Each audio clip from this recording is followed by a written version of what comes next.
ದಾವಣಗೆರೆ ಕಾಂಗ್ರೆಸ್ ಅಲ್ಲಿ ಬಂಡಾಯ ಬಾವುಟವನ್ನ ವಿನಯ್ ಕುಮಾರ್ ಹಾರಿಸಿದ್ದಾರೆ. ಇವತ್ತು ವಿನಯ್ ಕುಮಾರ್ ನಾಮಪತ್ರ ಸಲ್ಲಿಕೆಗೆ ತಯಾರಿಗಳನ್ನ ಮಾಡಿಕೊಂಡಿದ್ದಾರೆ. ಪಕ್ಷೇತರ ಅಭ್ಯರ್ಥಿಯಾಗಿ ವಿನಯ್ ಕಣಕ್ಕೆ ಇಳಿತಾ ಇದ್ದಾರೆ.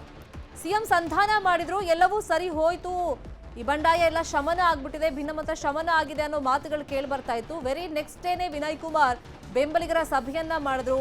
ಕುಟುಂಬ ರಾಜಕಾರಣ ನಡೀತಾ ಇದೆ ಕಾಂಗ್ರೆಸ್ ಅಲ್ಲಿ. ಮತ್ತೆ ಶಾಮನೂರು ಕುಟುಂಬಕ್ಕೆ ಟಿಕೆಟ್ ಕೊಟ್ಟಿರೋದ್ರಿಂದ ನೀವು ನಿಂತ್ಕೊಳ್ಳಿ, ನಾವು ಸಪೋರ್ಟ್ ಮಾಡ್ತೀವಿ ಅಂತ ಹೇಳಿ ವಿನಯ್ ಕುಮಾರ್ಗೆ ಬೆಂಬಲಿಗರು ಹೇಳಿದ್ರಿಂದ ಅವರು ಈಗ ಬಂಡಾಯ ಎದ್ದಿದ್ದಾರೆ. ಇವತ್ತು ಸಾಂಕೇತಿಕವಾಗಿ ನಾಮಪತ್ರ ಸಲ್ಲಿಕೆಯನ್ನ ಮಾಡ್ತಾರೆ. ಇನ್ನು ಏಪ್ರಿಲ್ 18ನೇ ತಾರೀಕು ಶಕ್ತಿ ಪ್ರದರ್ಶನ ಮಾಡೋ ಮುಖಾಂತರ ಮತ್ತೊಮ್ಮೆ ನಾಮಪತ್ರ ಸಲ್ಲಿಕೆಯನ್ನ ವಿನಯ್ ಕುಮಾರ್ ಮಾಡ್ತಾರೆ. ಅದಕ್ಕೆ ಬೇಕಾದಂತ ತಯಾರಿಗಳನ್ನ ಮಾಡ್ಕೊಂಡಿದ್ದಾರೆ.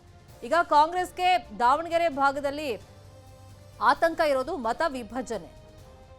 ಯಾಕಂದ್ರೆ ಎರಡೂ ಪಕ್ಷಗಳಿಂದ ನಾವು ನೋಡೋದಾದ್ರೆ ಒಂದ್ ಕಡೆ ಬಿಜೆಪಿಯಿಂದ ಸಿದ್ದೇಶ್ವರ್ ಫ್ಯಾಮಿಲಿ ಟಿಕೆಟ್ ಕೊಟ್ಟಿದ್ದಾರೆ, ಇನ್ನೊಂದ್ ಕಡೆ ಕಾಂಗ್ರೆಸ್ ಇಂದ ಶಾಮನೂರ್ ಫ್ಯಾಮಿಲಿ ಟಿಕೆಟ್ ಕೊಟ್ಟಿದ್ದಾರೆ. ಕುಟುಂಬ ರಾಜಕಾರಣ ದಾವಣಗೆರೆಯಲ್ಲಿ ಮೇಲುಗೈಯನ್ನ ಸಾಧಿಸಿದೆ. ಇದ್ರ ಮಧ್ಯದಲ್ಲಿ ಕಾಂಗ್ರೆಸ್ ಅಲ್ಲಿ ಅಪಸ್ವರ ಇದ್ದಿದ್ದು ಮತ್ತೆ ಶಾಮನೂರ್ ಕುಟುಂಬಕ್ಕೆ ಟಿಕೆಟ್ ಕೊಟ್ಟಿದ್ದಾರೆ. ಬೇರೆ ಯಾರಿಗಾದ್ರೂ ಕೊಡಬಹುದಾಗಿತ್ತು. ಅದರಲ್ಲೂ ಪ್ರಬಲ ಆಕಾಂಕ್ಷಿಯಾಗಿದ್ರು ವಿನಯ್. ಅವ್ರು ಬೇಕಾದಂತ ತಯಾರಿಗಳನ್ನು ಕೂಡ ನಡೆಸ್ಕೊಳ್ತಾ ಇದ್ರು ಈ ಚುನಾವಣೆಗೆ. ಆದ್ರೆ ಯಾವಾಗ ಟಿಕೆಟ್ ಮಿಸ್ ಆಯ್ತು, ಕಾಂಗ್ರೆಸ್ ಇಂದ ತಮಗೆ ಟಿಕೆಟ್ ಸಿಕ್ಕಿಲ್ಲ, ಸಿಎಂಎ ಖುದ್ದಾಗಿ ಅವರ ಜೊತೆ ಮಾತಾಡಿದ್ರು, ಆ ಸಂಧಾನ ಮಾಡಿ ಭಿನ್ನಮತ ಶಮನಕ್ಕೆ ಟ್ರೈ ಮಾಡಿದ್ರು. ಅವಾಗ ಒಪ್ಕೊಂಡಿದ್ರು ವಿನಯ್ ಅಂತ ಹೇಳಲಾಗ್ತಾ ಇತ್ತು.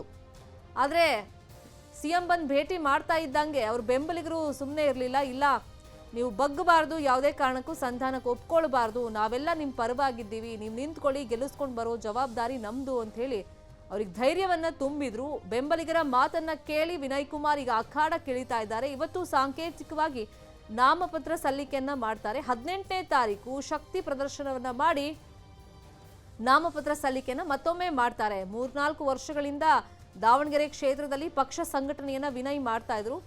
ಎರಡು ಕುಟುಂಬಗಳಿಗೆ ಅಧಿಕಾರ ಸೀಮಿತ ಆಗ್ಬಿಟ್ಟಿದೆ ದಾವಣಗೆರೆ ಭಾಗದಲ್ಲಿ ಅನ್ನೋ ಆರೋಪ ಇತ್ತು. ಕಾಂಗ್ರೆಸ್ ಅಲ್ಲಿ ಮತ್ತೆ ಶಾಮನೂರು ಕುಟುಂಬಕ್ಕೆ ಟಿಕೆಟ್ ಕೊಟ್ಟಿರೋದ್ರಿಂದ, ಮಣೆ ಹಾಕಿರೋದ್ರಿಂದ, ಡಾಕ್ಟರ್ ಪ್ರಭಾ ಅವರಿಗೆ ಟಿಕೆಟ್ ಕೊಟ್ಟಿರೋದ್ರಿಂದ ಅವ್ರಿಗೆ ಬೇಸರ ಆಯಿತು ವಿನಯ್ ಅವ್ರಿಗೆ. ಯಾಕಂದ್ರೆ ತಾನು ಟಿಕೆಟ್ ಆಕಾಂಕ್ಷಿ ಆಗಿದ್ರು, ತನಗೆ ಟಿಕೆಟ್ ಸಿಗಬಹುದು, ಪಕ್ಷ ಸಂಘಟನೆ ಮಾಡಿದ್ದೀವಿ ಅನ್ನೋ ಒಂದು ಹೇಳ್ಕೊಂಡು ಅವ್ರು ಟಿಕೆಟ್ ನಿರೀಕ್ಷೆಯಲ್ಲಿದ್ರು. ಅವ್ರ ಟಿಕೆಟ್ ಸಿಗಲಿಲ್ಲ. ಈಗ ಮತ ವಿಭಜನೆಯ ಆತಂಕದಲ್ಲಿ ಕಾಂಗ್ರೆಸ್ ಇದೆ.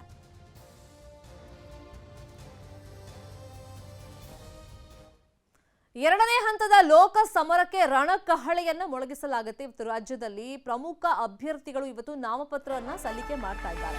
ಇವತ್ತು 14 ಕ್ಷೇತ್ರಗಳಲ್ಲಿ ನಾಮಪತ್ರದ ಭರಾಟೆ ಜೋರಾಗಿದೆ. ಇವತ್ತು ಆರಂಭ ಆಗ್ತಾ ಇರೋದ್ರಿಂದ ಇನ್ನು ಪ್ರಮುಖವಾಗಿ ಶಿವಮೊಗ್ಗದಲ್ಲಿ ಇವತ್ತು ಬಂಡಾಯ ಅಭ್ಯರ್ಥಿಯಾಗಿ ಬಿಜೆಪಿಗೆ ಈಶ್ವರಪ್ಪ ಶಕ್ತಿ ಪ್ರದರ್ಶನವನ್ನ ಮಾಡೋ ಮುಖಾಂತರ ತಮ್ಮ ಉಮೇದುವಾರಿಕೆಯನ್ನ ಸಲ್ಲಿಕೆ ಮಾಡೋದಕ್ಕೆ ಬೇಕಾದಂತ ತಯಾರಿಗಳನ್ನ ನಡೆಸಿದ್ದಾರೆ.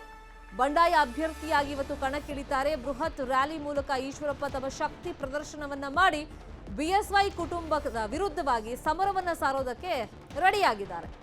ನಾಮಪತ್ರ ಸಲ್ಲಿಕೆ ಬಳಿಕ ಬಿಜೆಪಿಯಿಂದ ಯಾವ ರೀತಿ ಕ್ರಮ ಆಗುತ್ತೆ ಈಶ್ವರಪ್ಪ ಮೇಲೆ ಅನ್ನೋದು ನೋಡ್ಬೇಕಾಗುತ್ತೆ.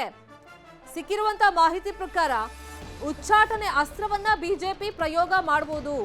ಅವ್ರ ನಾಮಿನೇಷನ್ ಫೈಲ್ ಮಾಡ್ಲಿ, ಅದಾದ್ಮೇಲೆ ಅವ್ರ ವಿರುದ್ಧ ಕ್ರಮ ಅಂತ ಹೇಳಿ ಹೈಕಮಾಂಡ್ ನಾಯಕರು ಕೂಡ ಕಾಯ್ತಾ ಇದ್ದಾರಂತೆ. ಉಚ್ಚಾಟನೆ ಮಾಡ್ಲಿ, ನಾನು ಕೂಡ ಕಾಯ್ತಾ ಇದ್ದೀನಿ, ಇಷ್ಟು ದಿನ ಆದ್ರೂ ಕೂಡ ಯಾಕೆ ಉಚ್ಚಾಟನೆ ಮಾಡಿಲ್ಲ ಅಂತ ಈಶ್ವರಪ್ಪನವರು ಬಹಿರಂಗವಾಗಿ ಸ್ಟೇಟ್ಮೆಂಟ್ ಗಳನ್ನ ಕೊಡ್ತಲೇ ಇದ್ದಾರೆ. ಒಂದು ವೇಳೆ ಉಚ್ಚಾಟನೆ ಮಾಡಿದ್ದೆ ಆದ್ರೆ ನಾಮಪತ್ರ ಸಲ್ಲಿಕೆ ಆದ ಮೇಲೆ ಮತ್ತಷ್ಟು ಕಾವನ್ನ ಪಡ್ಕೊಳ್ಳುತ್ತೆ ಶಿವಮೊಗ್ಗದ ಲೋಕಸಭಾ ಕ್ಷೇತ್ರದ ಅಖಾಡ. ವಿಜೇಂದ್ರ ಅವರು ರಿಕ್ವೆಸ್ಟ್ ಮಾಡಿದ್ದಾಗಿದೆ ಮೊನ್ನೆ, ಆದ್ರೆ ಈಶ್ವರಪ್ಪನವರು ಯಾವುದೇ ಕಾರಣಕ್ಕೂ ನಾನು ಬಗ್ಗೋದಿಲ್ಲ ಅಂತ ಹೇಳಿದ್ದಾರೆ. ಮಾತುಕತೆ ಎಲ್ಲ ಮುಗ್ದಿರುವಂತ ಅಧ್ಯಾಯ, ನಾನು ಅಖಾಡಕ್ಕೆ ಇಳಿಯೋದು ಗ್ಯಾರಂಟಿ ಅಂತ ಈಶ್ವರಪ್ಪನವ್ರು ಹೇಳ್ತಾ ಇದ್ದಾರೆ. ಮತ್ತೆ ಗೆಲ್ಲುವಂತ ವಿಶ್ವಾಸದಲ್ಲೂ ಇದ್ದಾರೆ. ಇನ್ನೊಂದ್ ಕಡೆ ಬಿಜೆಪಿಗೀಗ ಈಶ್ವರಪ್ಪನವ್ರು ಅಖಾಡಕ್ಕೆ ಇಳಿದ್ರೆ ಮತ ವಿಭಜನೆಯ ಆತಂಕ ಇದೆ.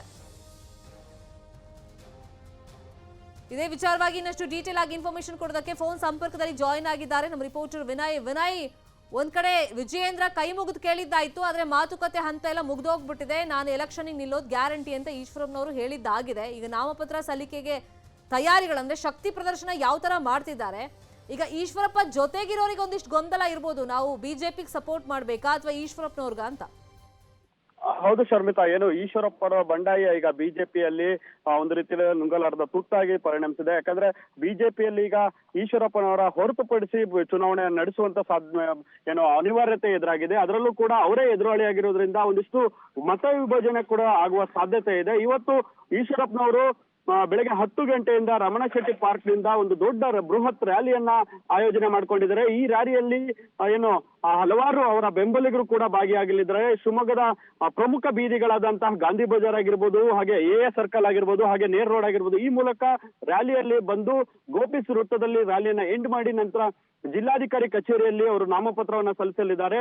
ಈ ನಾಮಪತ್ರ ಸಲ್ಲಿಸುವ ವೇಳೆ ಏನು ಹೊಸದುರ್ಗ ಮಾಜಿ ಶಾಸಕ ಗೂಳಿಹಟ್ಟಿ ಶೇಖರ್ ಅವರು ಕೂಡ ಇರುವ ಸಾಧ್ಯತೆ ಇದೆ.